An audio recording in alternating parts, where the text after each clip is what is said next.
Welcome back, Towners. Today we're going to make a dry brine spatchcock turkey. Let's get it.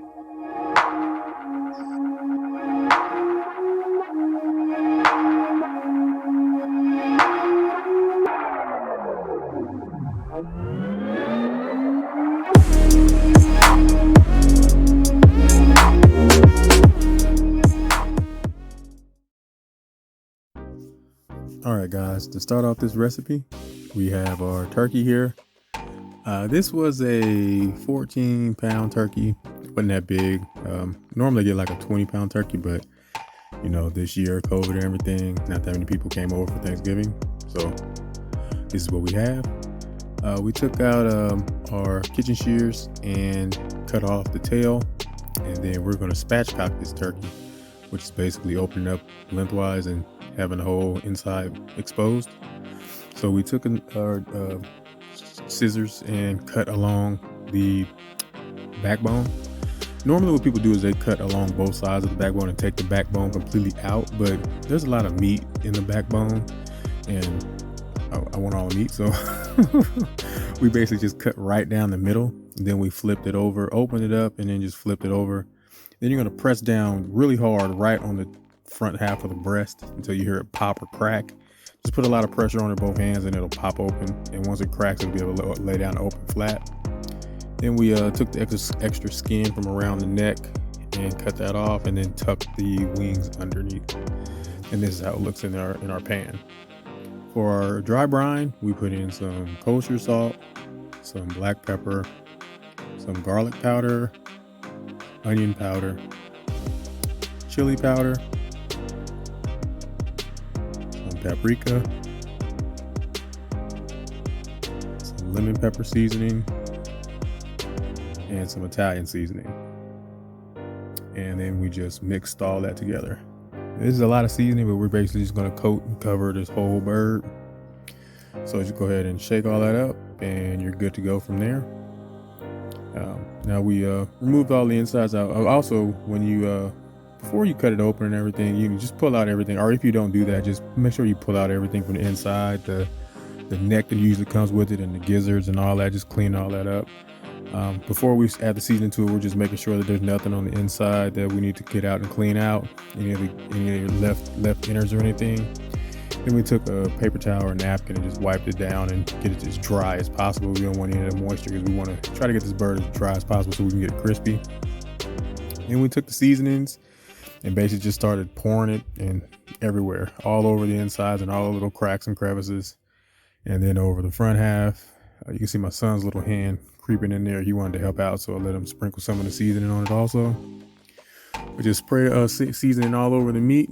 Go ahead and get your hands underneath the skin in the front half, as well as the top and the bottom of the bird, and get all over this, all everywhere, inside as much as you can. We want the seasoning everywhere. Don't worry about it being too much seasoning. It's a big bird. We then took some butter and softened butter and rubbed that all inside underneath the skin directly on the chicken breast on both sides also. And again, just getting the seasoning everywhere. This is how our turkey looked after we finished seasoning it. We then put that into the refrigerator overnight, uncovered, directly like that in the pan, and this is how it looked the next day. After we pulled it out, you can see it's dried out a bit. Now we went ahead and put it on the grill. We put it on the grill at 400 degrees, and I put it on a baking tray on a lined rack.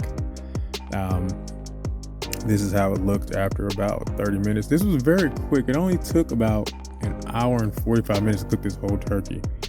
And cooking it on the baking tray, that may add a little bit more time because the heat doesn't get directly to the bird, but it does a few purposes. It helps prevents flare-ups, because when the turkey is just like this, if you put it straight on the grill grates, the juice will just start dripping down directly over the charcoal, over the flame, and you can get flare-ups and get some crispy spots underneath the skin, which is fine because you're not eating that part, you're eating everything up top.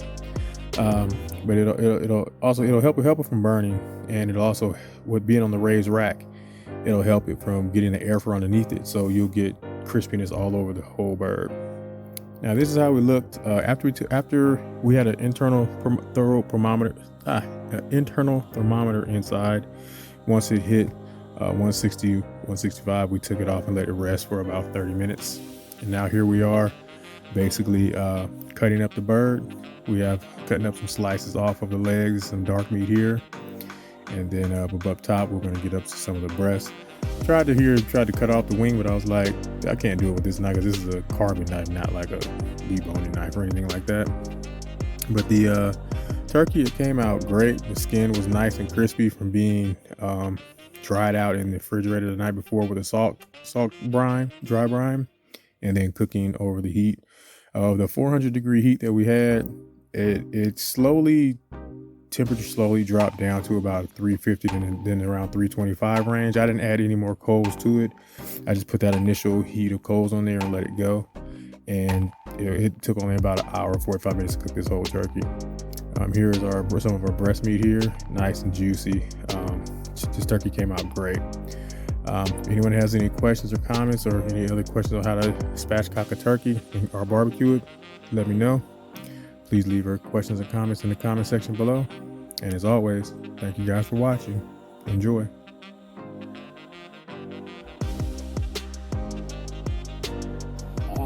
Enjoy. Please subscribe. Enjoy.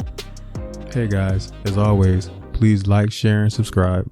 If you have any questions or comments, please leave them in the comment section below. All menu items are listed in the description box. And thank you guys for watching.